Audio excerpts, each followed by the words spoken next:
Alright guys, Willem here back with a new video, and in this video, we're back with another review of the most recent season of The Amazing Race, Amazing Race 36. A season that, I'll be honest, I very much debated on whether or not I'm going to be making a review of it. Honestly guys, I've been pretty open the fact that I do feel like Amazing Race has been a series that I've really just lost love for in the most recent seasons, where while I do think 35 was definitely a much better season than those that came immediately before it, I feel like the show is simply just not as good as it used to be, and probably a show that just will never end up being as good as what it used to be. But mixing that and the fact that 36 here kind of felt like a regression from last season, where due to the way that this season was filmed, which we will talk about, it felt like this was a massive downgrade from the previous season, to where, again, simply, I just did not care much about this season for a lot of its run. Now again, as a whole, is it actually a bad season of reality TV? Not necessarily. I think there are definitely fun moments from it, and the cast as a whole is pretty likable, but it's simply just not a season of the show that I cared that much about. But again, I decided screw it, we'll still do a review. So I'll still talk about the show from beginning to end, starting it off with episode 1, where the introduction to this season ends up being kind of a strange one, where we get a lot of very quick confessionals showing most of the teams, but not really giving them that much depth, where it felt like in Amazing Race seasons, they largely really focused on a few of the teams, while obviously back in the day, they would give each of the teams this introduction, while here it kind of felt like a half measure of not doing any of those things, where I feel like I came out of this intro not really knowing any of these teams. But either way, the race starts at Puerto Vallarta, Mexico, with the entire cast gathered on the beach, to where in very clear ADR, you get them saying that just like last season, there'll be no non-elimination legs and 2 new countries, which again, on the show, they're implying Amazing Race 35, when in reality, this season was obviously filmed before 35, which again, I guess we should talk about the behind-the-scenes aspects of the season, the fact that this season was actually filmed as season 35. However, due to CBS's decision to make Amazing Race 90-minute episodes, they did decide to shoot a new season, which ends up being 35, which obviously accommodated for those constraints, allowing them to fill out the episodes a bit better, even though I still don't even think they did that effective of a job there. But with that leads to a lot of strange circumstances with the season. The fact that this was a season that, again, was shot intentionally with 60-minute episodes, though they end up having to bloat them out to 90-minute episodes, which, to be fair, I actually think there are instances in the season where the 90-minute episodes actually work out for the better. Also, that means that we're also regressing with this season as well, where, again, with 35, a major highlight of that season was the fact that we were finally getting out of all these COVID restrictions,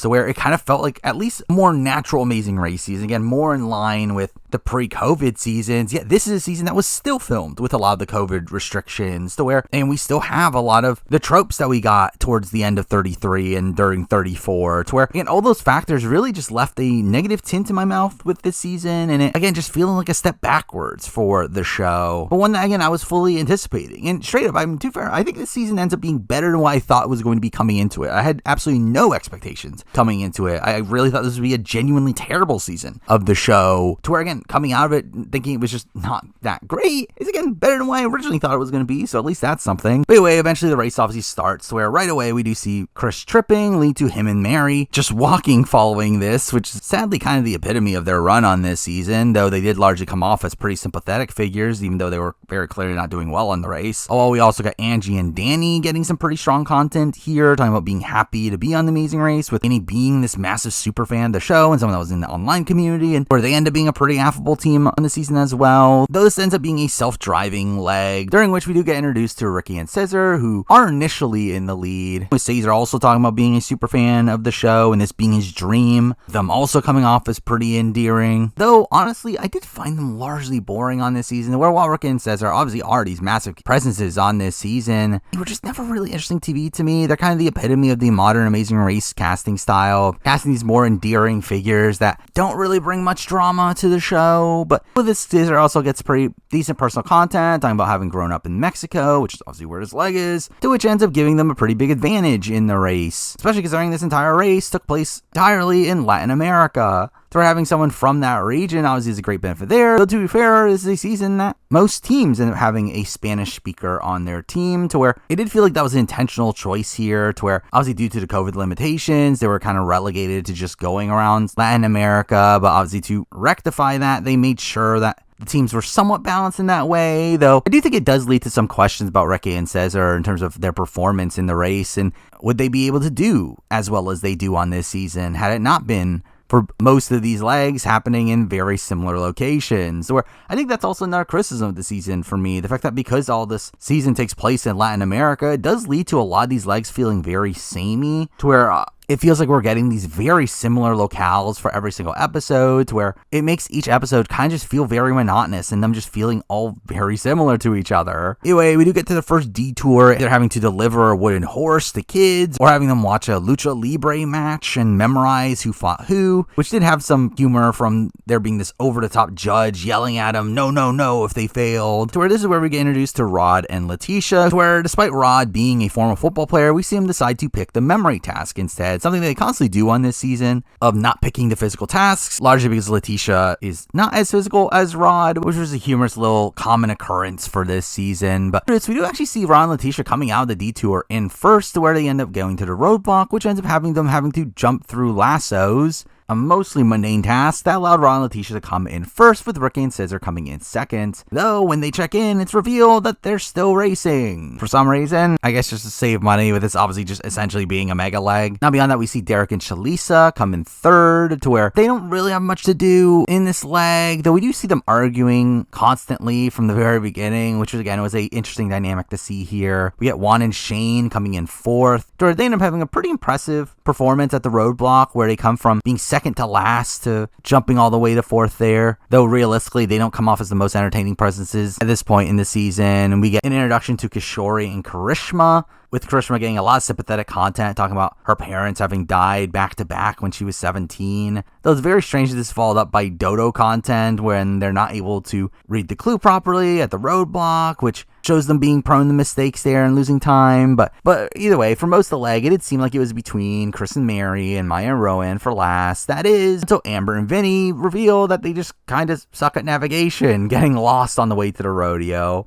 So I do get a funny little moment for me of them just being so nonchalant after finding out just how far out of the way they had gone. But it's a situation where Vinny really ends up blowing away the roadblock, allowing them to still finish in 12th, which is kind of a common occurrence on this season, Vinny just being very good at the tasks. But with that, Maya and Rowan were pretty clearly getting eliminated here, though had a pretty interesting run where we talk about being massive super fans and how they took different languages in schools to prepare for the race, only for them to instantly get lost and finally get stuck at a dead end, where we do get this funny visual of them trying to get out of it, but then just essentially just staying in place. And we see them freaking out, saying it's the most stressful moment of their life. But again, at the end of the day, it was a pretty predictable boot for them. Where Maya and Rowan seem like fun people on this season. Again, I think they come off as mostly likable here, had a fun energy to where, again, if they were actually good at the race, it would have been an interesting run. Though, again, it very much felt like they were set up to fail from the very beginning. It never really felt like the edit was really giving them much of a chance, to where from pretty early on in the episode, I think you can kind of see them being pegged as the first boots here. Though, again, I did find them pretty likable, even though they're obviously not particularly good at the race. But with that, we then get to episode 2, which ends up being a pretty short leg here, with obviously it just being the second half of this mega leg here. And through that, again, you would think the episode would be really dull. Yeah, I actually think it ended up being a pretty decent episode, specifically due to a certain mistake that's made in the episode. The episode does start off with a detour of them having to carry balloons through a market, or searching through flags to find the correct color sequence, which we do see numerous teams go for, only for every team to really struggle there and end up switching just to the other task, to where that one definitely felt like the easier one of the bunch, to where here we do see Rod and Letitia doing rock, paper, scissors to decide on which one to do. But it's followed by a roadblock where one has to paint the other's faces, to where it ends up being a pretty boring task here, where again there was also just not really much room for placement changes, where we get a lot of the same placements through this leg, with Rod and Letitia easily coming in first here without really ever being in danger of losing their spot there. We once again have Ricky and Caesar coming in right after them in second, which ends up being a mostly uneventful leg for them. Derek and Shalisa still end up being third and still continue to bicker here, with us getting this weird little subplot here of Shalisa being upset at Derek for sweating too much, to which they proceed to talk about it again at the pit stop. We get Juan and Shane and Yvonne and Melissa both getting pretty decent personal segments here, though also mostly uneventful legs for them, coming in 4th and 5th. Now we do also get a lot of focus on Danny and Angie, with us seeing their working relationship with Amber and Vinny, which pays dividends down the road, with Danny clearly trying to play this as a more strategic game, which again, I personally always respect from The Amazing Race, all while we do see Angie really struggling with heat exhaustion and needing medics to cool her down, where we do get this very funny visual at the roadblock of the medics giving her ice while Danny's painting her while she's on the ground. But we do get a pretty fun scramble at the end of the leg with Amber and Vinny and Anthony and Bailey getting lost on the way to the pit stop, allowing Danny and Angie to pass them and come in 6th. To which I should also mention that there was a very funny visual on the way to the pit stop of them having to run around with butterfly wings on their backs, which was ridiculous. But again, the main intrigue of this episode does come from a pretty big mistake that we see occur here, and that Michelle and Sean end up getting lost, saying that they're 20 or 30 minutes off track, only for them to then find a clue box, to which turns out that it's the roadblock that they found before having done the detour. To which, what do you know? Kishore and Karishma end up somehow doing the exact same thing, only for both teams to realize that they missed the detour when Juan and Shane arrive, leading to them really having to scramble for the rest of this leg, obviously having to go back and end up losing a bevy of time there, though somehow neither of these teams come in last here. And we do get a really funny moment from Sean and Michelle, which funnily might actually end up being one of my favorite moments of the season, where when they arrive on the pit stop, we do have Michelle just kind of freaking out at them potentially being in last, just constantly asking Phil, are we eliminated, only for Phil to just not respond, and her saying, oh no, only for Phil to end up saying no. Who said you were eliminated, in this like really exaggerated way, which leads to this really awkward cheering from Michelle. That again, all this was just a really funny moment to me that I actually rewatched numerous times for whatever reason. But again, at the end of the day, Chris and Mary are the team that come in last here, where clearly they were very much struggling throughout this entire leg, to where they get lapped by the other teams despite their mistakes, to where we do see Chris really struggling physically here, again similarly to Angie, though it's at the point where Chris has to constantly take breaks, to where again they get pretty easily eliminated. And again, I do like Chris and Mary. Once again, they came off as very sympathetic figures on this season. Just another team that really just didn't have much potential on this season. Again, it was very clear they were going to be early boots right from the premiere. Again, when we're seeing Chris struggling at the very beginning of the first leg, again, it was very clear they were not going to make it that far in the season. Sure, I mean, in essence, I'm kind of surprised they even made it to the second leg, to where it just doesn't seem like Chris was that cut out for the show in his physical state, to where even with the massive mistakes that Michelle, Sean, and Kishore and Karishma end up making, they still end up getting eliminated here, to where, again, largely likable figures, but again, not really doing much in the grand scheme of the season. But with that, we then get to episode 3, where teams are flown to Colombia, to which they have to leave the pit stop in groups, like the other COVID seasons, which is kind of lame, but we see them get the first task of having to climb a 60-story tower for no real reason, taking us to the detour, which is a choice between having to cook or to load a truck with furniture, like the example, to where most teams end up picking cooking here, thus getting a long montage of people burning themselves, and yet also a long series of people not getting it right, which again just felt like a lot of wasted time here. Again, kind of ramifications on the 90-minute episodes. This is where we do get some pretty decent personal content from Shalisa, talking about how she's still in recovery from cancer and wants to prove what cancer survivors can do, which again is strange considering this is literally followed up by Shalisa messing up the cooking task and Derek getting upset and her burning herself and Derek saying that's what you get, which was all a very weird moment. Not a particularly good look from Derek there. Though Ricky and Cesar end up being the first to finish this task here, to where they do get their first win, their first of many. But again, outside that, not really anything interesting from them on this leg. But we do get a roadblock at the very end of them having to pick cherries, which was also really boring. But we once again see Vinny just blowing everyone else out of the water here, allowing Amber and Vinny to come in second. Now, to be honest, we also get personal content for Sunny and Busy, with one of them talking about having just lost their grandma, and they're running this leg for her,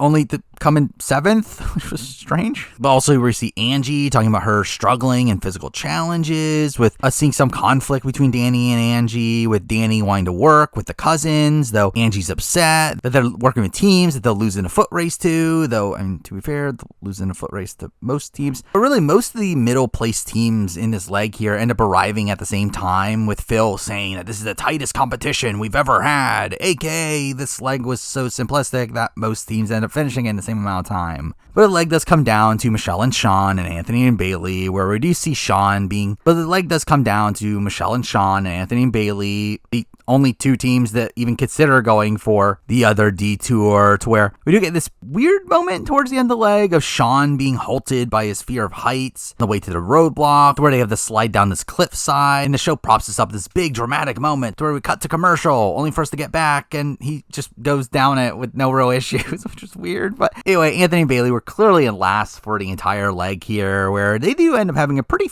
humorous downfall here, with them just constantly switching detours over and over and over again, which is humorous to see, where we see them get to the truck loading detour, only to figure out that they have to set it up like the example, which they didn't like, so they end up swapping to the cooking task, only for them to realize that they don't know what any of the ingredients are, so they switch back, only to realize that they're struggling at the loading task anyway, and then switch back to the cooking task. Again, just a lot of wasted time there, where clearly they were going home. And Anthony and Bailey, again, didn't really do much for me on this season either. Again, they were, affable figures. I have nothing negative to say about them, but they just were not particularly interesting TV presences outside of their downfall here, to where, and they did get some Dodo content throughout this race, but again, they really just were not the most riveting TV. Again, another team that did not end up bringing that much entertainment to the show. But again, I did feel like the way they went out here was at least in a fun way. But with that, we then get to episode 4, where we started off with teams paragliding for some reason. Not even part of the race. This is before they go to the starting line, so all this was a waste of time. This ends up being another leg in Colombia, in which they reveal that this is Juan's birth city, which again, you would think would be this big advantage for him, only for them to just not utilize that, and Juan and Shane to actually end up losing pace over the course of this leg. But the early portion of this episode is largely focused on the rivalry between Ricky and Cesar, and Amber and Vinny, with them being neck to neck for pretty much the entire leg, with Amber and Vinny getting out ahead of Ricky and Cesar at both of the tasks, only for them to still end up coming in second by the end of it. So we do start to see a lot more conflict between Amber and Vinny, which becomes more prominent in the season moving forward, with Vinny coming off really intense here, and Amber being annoyed at him for going too fast for her, and Amber seeming to struggle with her thinking that she's laying him down, which I did think made Amber a pretty sympathetic figure here. But the detour ends up having them either having to dance with break dancers for 30 seconds, or find a rebus puzzle along some walls and solving it, which felt like the much quicker task here, with us seeing many teams struggling with the dance, only for them to get leapfrogged by those that picked the puzzle, allowing Angie and Danny to skyrocket to third place here. Though Sunny and Busy are really the only teams that we see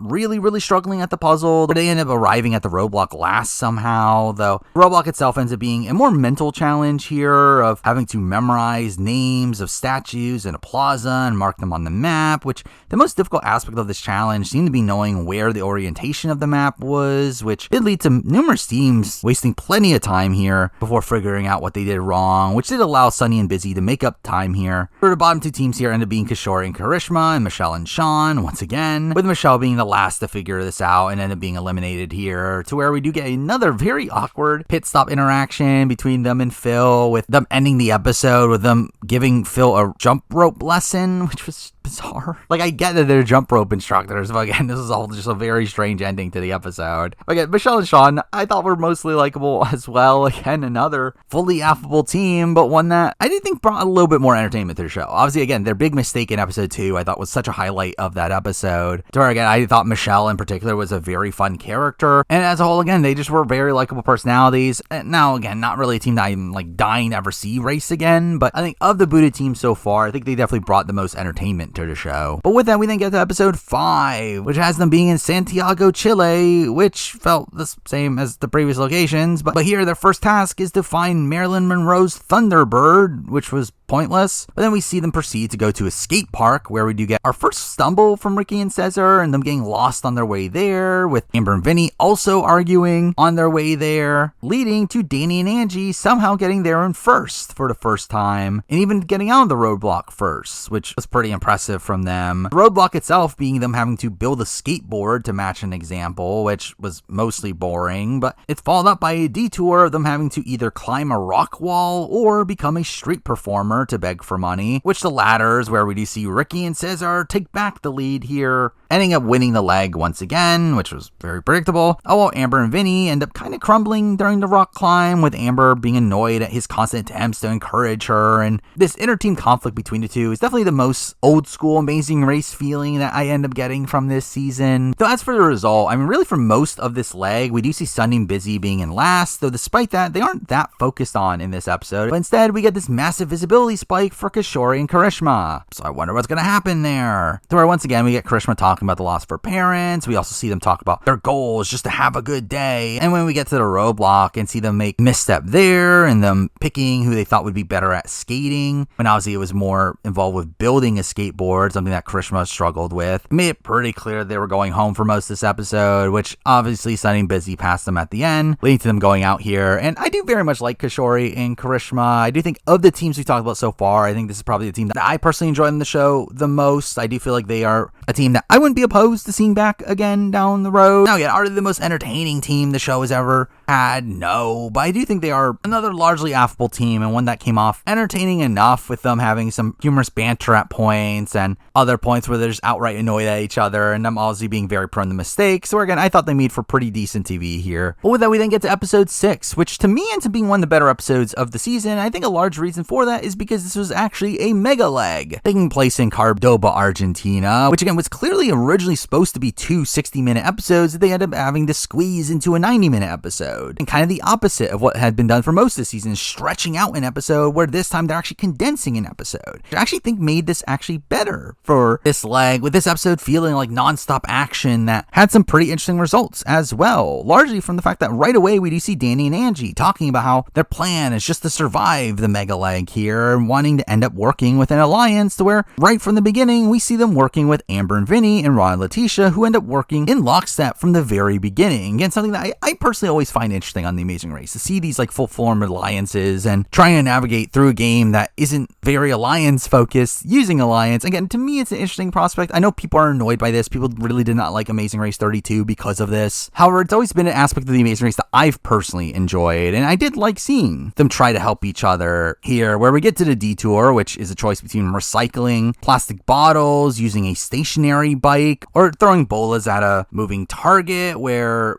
initially that seemed like the easiest task on the board here, though we do see Ricky and Cesar actually struggling there, to which seeing them struggle made it so that the alliance ends up switching detours, to where we do get a very humorous moment to me of Amber and Vinny really struggling with their bike, which was very unintentionally funny to me, where they're complaining out of context was sounded extremely sexual, which was humorous. But Rod ends up beasting through the detour alone here, to where we do see them have a pretty healthy lead, only for them to decide to actually wait for the other teams and start mapping their course so that they can get through the rest of the leg better, which again, I thought was a very interesting dynamic to see. Again, a team that's poised to potentially be first place actually deciding to stay behind to help these other teams so those other teams can help them through. Or again, I think you very rarely see teams like fully working as an entire group for an entire leg. Again, usually it's these isolated instances of teams helping each other at specific tasks. Yet this is an instance where these three teams were working in complete lockstep this entire leg. But again, we eventually get to a roadblock, which has them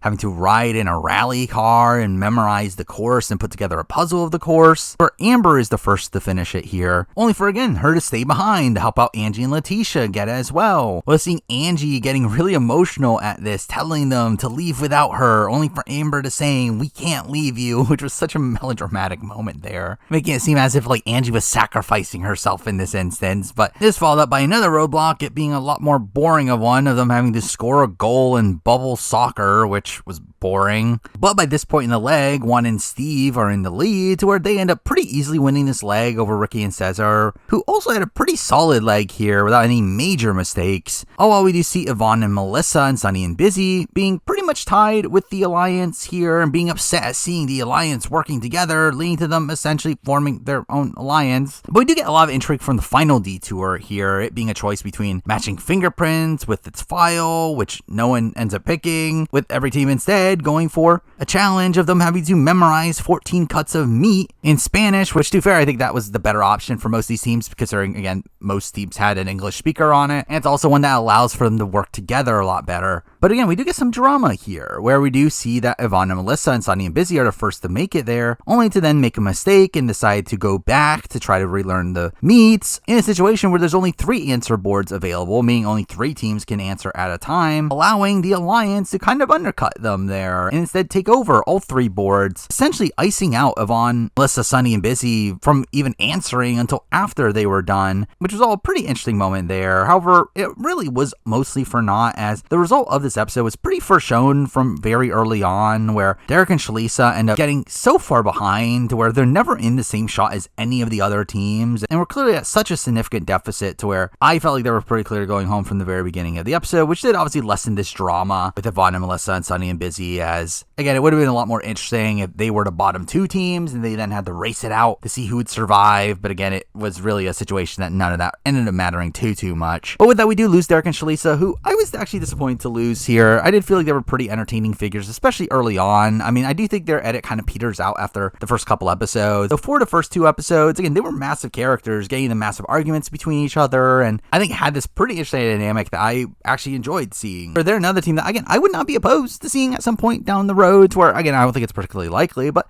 again, at least they did add some interpersonal conflict, and at least we're also a pretty different team, archetype-wise, of them being this slightly older couple that seemed pretty competent at the race, to where, again, I think they were a different enough team to where they definitely stood out on this season. But with that, we then get to episode 7, which was one of the more lackluster episodes in my mind, where not much interesting really happened here, but we do start it all off with them having to book their own hotels using the Expedia app, because obviously, but like itself ends up starting in Uruguay, where we do get a roadblock right away of them having to weld 2 pieces of metal together, with Cesar saying that he welded as a kid to make his dad proud, only to then struggle, with Vinny once again passing both him and Shane, to where Amber and Vinny were in the lead following this, only for them to just continue to devolve due to their arguing again over him not listening to her when she's giving him directions. Now later, Detour ends up being a choice between having to perform a drum routine or them singing a song in Spanish, both of which being pretty uneventful here, and both of which also being like very similar style of detours here, again, both involving music, to where, again, I think this was kind of a lame detour, where kind of the pros of detours to me is the fact that they are vastly different. They both have very different skills involved, yet this is one where they both had pretty similar skills of needing to be musically in tune. But either way, the main intrigue here ends up coming from Amber and Vinny continuing to argue, to where this was a point where it did seem to get a bit personal, where it did seem to actually be harming their relationship, with this kind of being the point where it turns from like this more humorous bickering between the two into Amber thinking this is a legitimate issue within their relationship, which made it not as fun anymore, where we see them continuing to argue on the way to the pit stop, with Vinny just again not listening to her. But it's once again another easy Ricky Caesar win, with Danny and Angie actually having a pretty strong leg here, coming in second, with them gloating about how now it feels like they can actually win the race, which did not end up sticking there. But really outside that, again, a mostly predictable result outside of Juan and Shane getting lost at the last second, leading to them coming in 6th, but Sunny and Busy end up being in last for the entire leg, getting lost early on and don't end up recovering by the end, making them kind of go out in a whimper here, to where, again, we lose Sunny and Busy, who were just not that interesting people on this season for me. Again, I did feel like they were mostly under-edited, despite being at the bottom of the pack. I mean, usually you would see these teams at the bottom of the pack get slightly bigger edits because I was in the show them being in potential danger, yet Sunny and Busy, I just felt like we're kind of there. Didn't really get that much intrigue. I felt like their roles on the season were just to be the typical group of moms that are there on most seasons, where they had nothing that really stood out from them, which was kind of underwhelming. As again, I felt like they were just a team that was kind of reduced to their archetype, to where we didn't get much from them outside that, which again did not make them that interesting on the show. But now for episode 8, which ends up being one of the better episodes of the season, when it takes place in Bridgetown, Barbados, to where at the start line we see every team there, to where they have to wait their turn to leave, which was very strange that we actually got this visual of every team at the start line. But the leg itself ends up starting off pretty strong here, where we get a lot of navigation issues, with pretty much every team having to stop for directions and it being pouring rain outside, to where you get a funny little moment here from Rod, Letitia, and Vinny and Amber stopping at a barber shop to get directions from, to where we get the guy getting a haircut just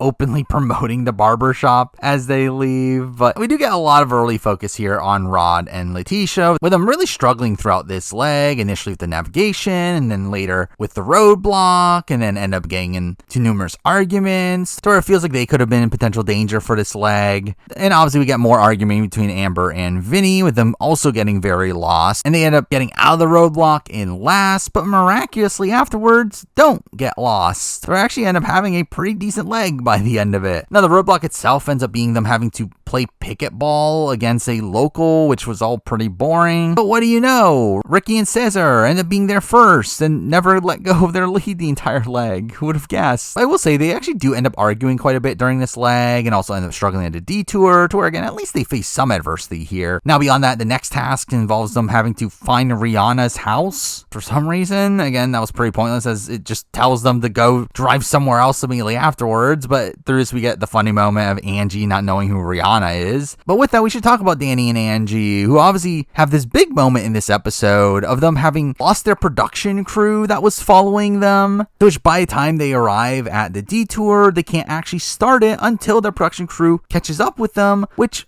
seem really dumb. Where, again, I know this is a rule in the show, but I don't know why this is necessarily a rule. Like, to me, it's like it should be up to production to keep up with you, not you having to make sure production is following you. Like, if anything, this is an incompetence from production and them not being able to follow what you're doing. Yeah, because of that, you're being penalized, to where, again, because of this, they have to wait for their crew to arrive at the detour, meaning that they drop from second place all the way to fifth place in a spot where, again, this is extremely detrimental to their leg here. As again, I do think if it wasn't for this, they more than likely survive this leg. So getting taken out due to essentially production not being able to keep up with you is, again, just kind of a lame way for them to go out here. Now, obviously, I get it on a fundamental level. I get why production would want to make sure that they have cameras on people at all times, but again, that's on production. That shouldn't be on the players. But with that, we do get to the detour, which ends up being a choice between having to build a cage or collecting seaweed, with almost every team picking the cage task here, with almost every team also struggling with that task. Oh, well, Juan and Shane end up arriving at the detour last and end up picking the seaweed task, which is the more physical task. So obviously they would go for that one. And what do you know? They go from last place to second place, which was pretty insane. But again, obviously the leg does come down to Ron, Letitia, and Danny and Angie. Ron and Letitia seeming stuck here due to the fact that they don't realize they need to put supports onto the cage. But once they do, they end up coming in an easy fifth place, meaning Danny and Angie get eliminated here, which again is a pretty underwhelming outcome considering the circumstances. But again, with that, we lose Danny and Angie, who I really liked on this season. I thought they were very likable presences. Again, had a very endearing relationship between the two. Also, again, I very much respect Danny being this very clear reality TV fan, and again, a known online presence, and even beyond that, someone that, again, tried to bring this more strategic outlook on The Amazing Race to the show, where we see him trying to build numerous alliances. And again, I think that's a really interesting way to play the game. I've always personally enjoyed it, to where, while again, I know some people don't, I personally like that style of approach to the race. So all in all, I really like Danny and Angie on this season. Now for episode 9, which ends up being a largely lackluster episode here with very little note from it. So we spend the entire leg in the Dominican Republic, which we stay at for the following leg for whatever reason. But again, I just found this leg to be one that was just kind of boring. Past themselves were not particularly interesting outside the first one, which ended up being a roadblock of them having to navigate through some waterfalls and memorize 10 symbols and arrange them in chronological order. And this takes up a good chunk of the episode here, with us seeing every team struggling along the way and not seeming to recognize the fact that there were these decoy answers, with there being 2 symbols in every rock. So initially we do see Juan in the lead, with him getting personal content about his family while he has to jump off a cliff, to where he talks about struggling more with this after having a kid,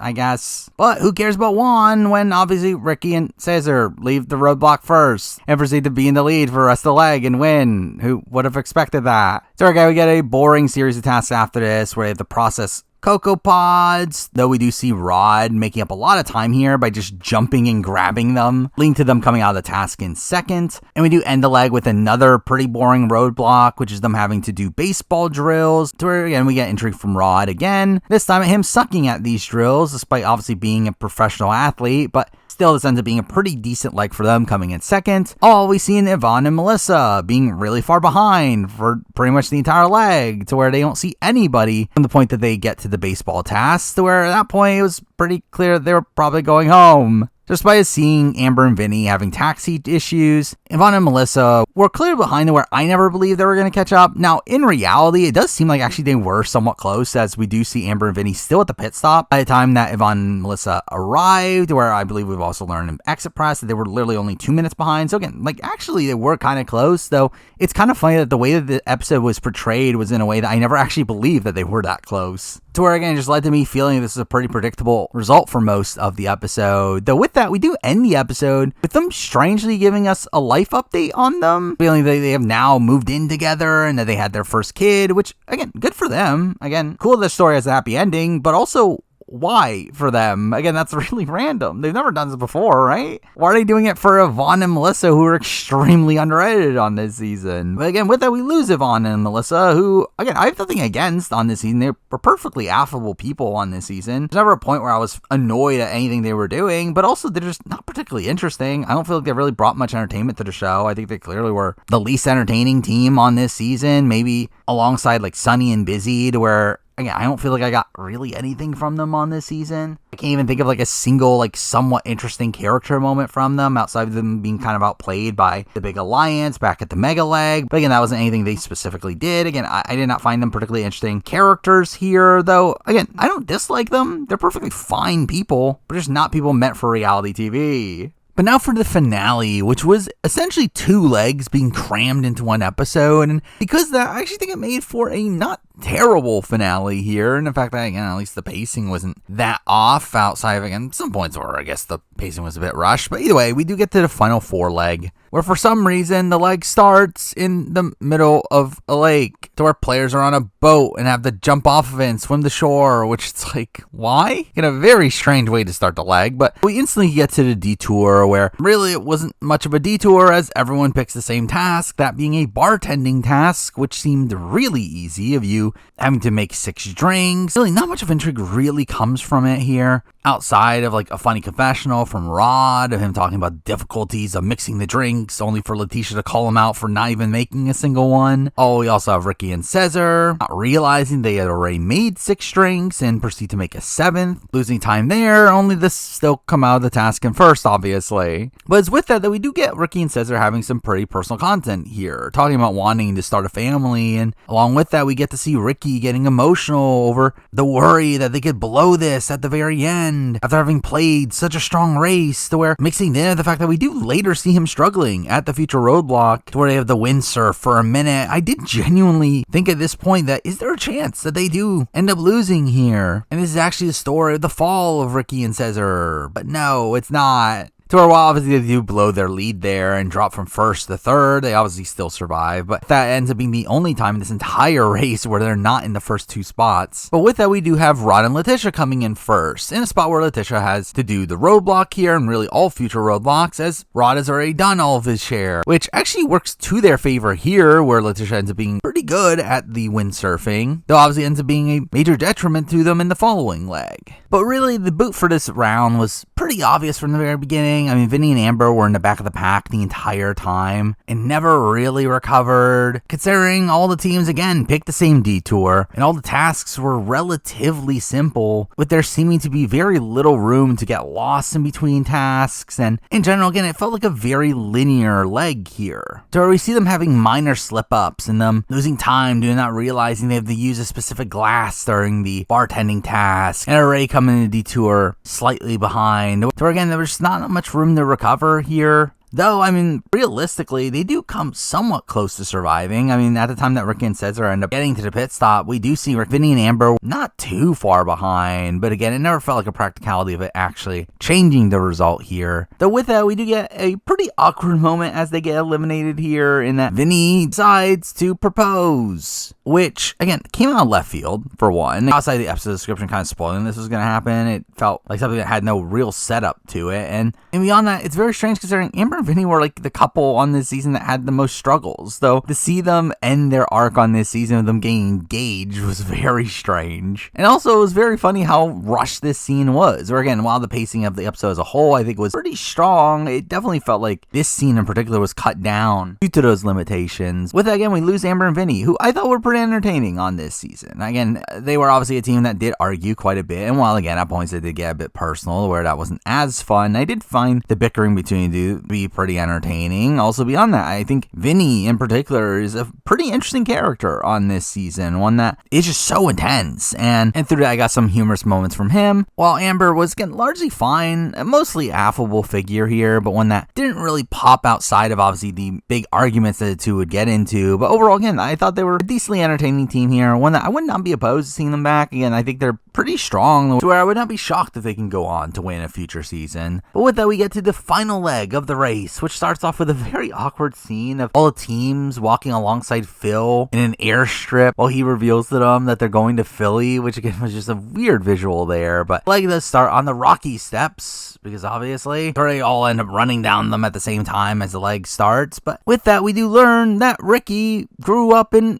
Philly, because obviously he did, because I guess Ricky and Scissor needed an advantage in almost every leg of the race. But with that, it is kind of humorous how this is immediately followed by them getting to the roadblock second after on Letitia, which again, you would think his knowledge of the area would help him with navigation there, but this ends up being the first roadblock where, again, this was definitely a spot where Letitia in particular was not able to keep up with the others that did it, with this being a pretty physical one of you having to dress up as a mascot for some reason and do an obstacle course to where, again, they end up losing their lead here. While Ricky and Cesar take the lead, and who would have guessed, they stay there the rest of the leg with no adversity and no one really being anywhere close to them. What a shocker. Now beyond that, we do get a pretty pointless task of them being told to go to a cheesesteak shop just for them to then also be told to go somewhere else immediately after that, which again just felt like it was there for the sake of being able to mention Philly cheesesteaks. But the main intrigue that does come from this is that we do actually see Ron and Shane getting lost on their way to the location, with them having accidentally looked up a pizza place under the same name instead of the cheesesteak shop, leading to them driving past the New Jersey border, which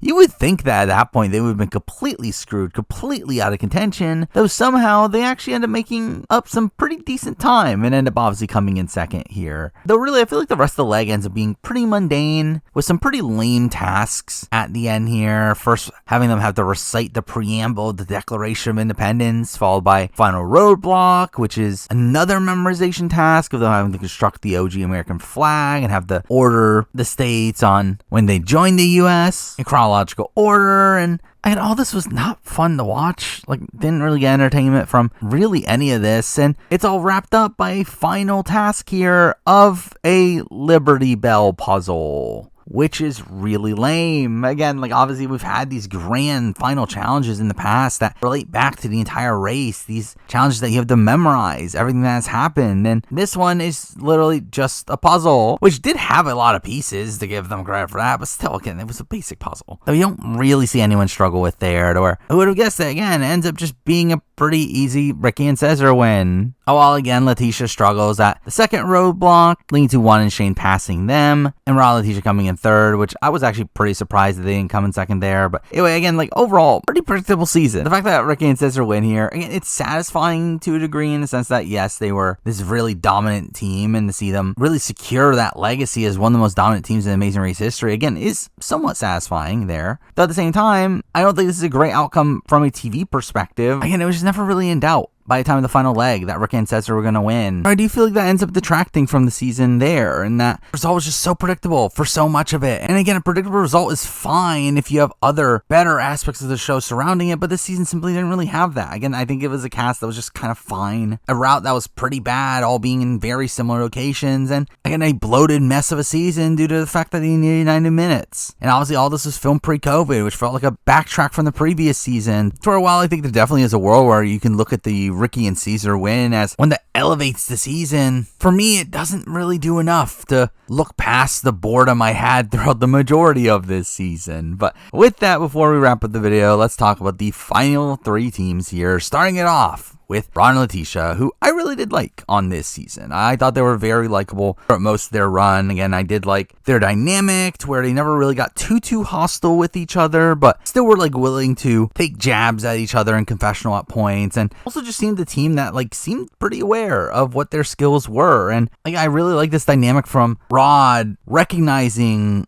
what Letitia can and can't do and plotting out the race accordingly. And again, him being this like big athletic figure, not necessarily going for the more physical tasks, which I think you would typically see being done here. Where again, I kind of like that unique perspective we got from Rod here in him actually being a pretty good partner. And with Letitia, again, being pretty likable in her own right. Again, I felt like they were a pretty solid team here. One that I really liked. They're all, again, not the most drama-filled team of the bunch. Definitely one I found to be one of the more entertaining ones on this season. And then we move on to Juan and Shane, who exists. I mean, they're a team that was on Amazing Race 36. I mean, again, for me, Juan and Shane were extremely bland on this season. I didn't really get much entertainment from them really throughout the entire run. Well, again, there were points where they had some entertainment from the fact that they would have these minor missteps. It really was not enough to really propel them as that interesting of a team. Again, they kind of feel like they've overtly generic two bro-y guys that are best friends and do extremely well in most seasons. Again, kind of in the Robin Brennan sort of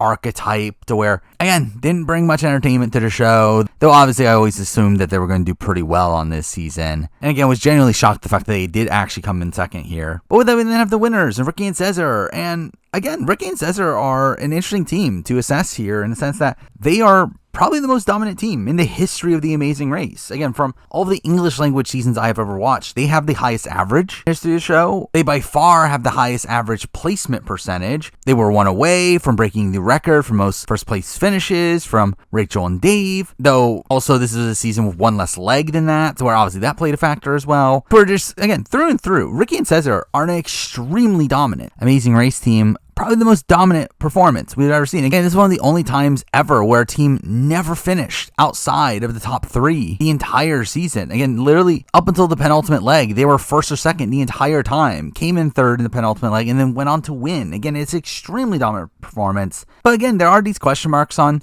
how good they are when you assess how it happened. Again, like the fact that, again, a lot of their legs were in these Spanish-speaking countries, obviously something that Cesar would have an advantage in. Mind you, again, other teams also had that advantage with there being a lot of Spanish speakers on this season, but I do think when looking at them, again, in comparison to some of the better teams in Amazing Race history, that's something to definitely take in consideration, that they essentially had these very fortunate locations for them throughout the race. Along with that, obviously, the fact that this was a COVID season, there being these weird, wonky rules here and there for it. It also ends up adding another question mark on how they would do on any general season. Or again, I do think there are these question marks when comparing them amongst the best of Amazing Race teams, but that doesn't change the fact that I do think they are very strong racers. Again, they're extremely good at many tasks, them seeming to have a lot of these talents that you would not really expect from them. Mixing that with the fact that, again, they seem to have a pretty stable working relationship, they just seem like a team that would be pretty poised to do well in any given season. Now, again, I personally would like to see them race again at some point down the road. I would like to see them being truly tested in the more traditional Amazing Race format, though for this specific season, again, they played an extremely dominant race, though again, it didn't make for the greatest TV for me. Again, I think it was a situation where I was not entertained by Ricky and Cesar that much. I found them kind of bland. For a while, again, they're likable. I don't feel like they really brought much entertainment to the show itself. And again, their dominance on both the race and also the screen time of this season, I do think does take away from this season by the end, just due to how uninterested I was in their overall arc, even though, again, it was very impressive to see them perform the way that they did. But with that, again, that is the entirety of Amazing Race 36, a season that, again, I'm coming out of this being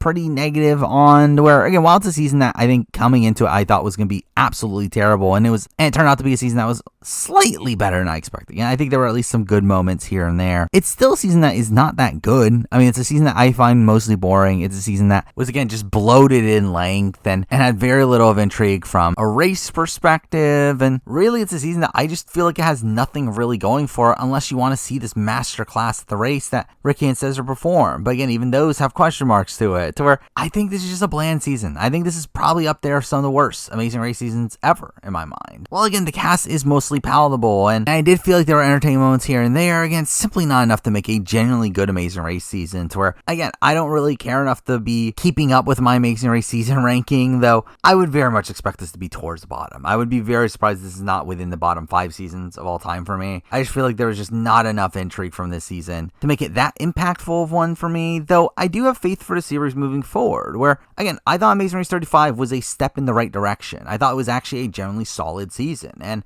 considering that's probably more so the trajectory that Amazing Race is going to follow up on moving down the road than what this season provided, again, I do have faith that 37, which again will be about a year from now, will be a more fun season I would actually enjoy more so talking about, where I feel like this season was more of a struggle, and one that, again, at the end of the day, I very much debate on if I even make this video at all. But again, with that, those are pretty much my thoughts on the Amazing Race 36. Again, I'll be back for 37 next year, so stay tuned for that. Outside of that, obviously, we've got Survivor wrapping up very soon. My 46 review and player rankings will be coming up pretty soon. And after that, again, I'll have a lot of videos that I'll be working on, like my updated winter and season rankings, and obviously eventually we'll get to BB26 and all the other typical shows. But for now, again, those are my thoughts on the Amazing Race 36. Thank you for watching.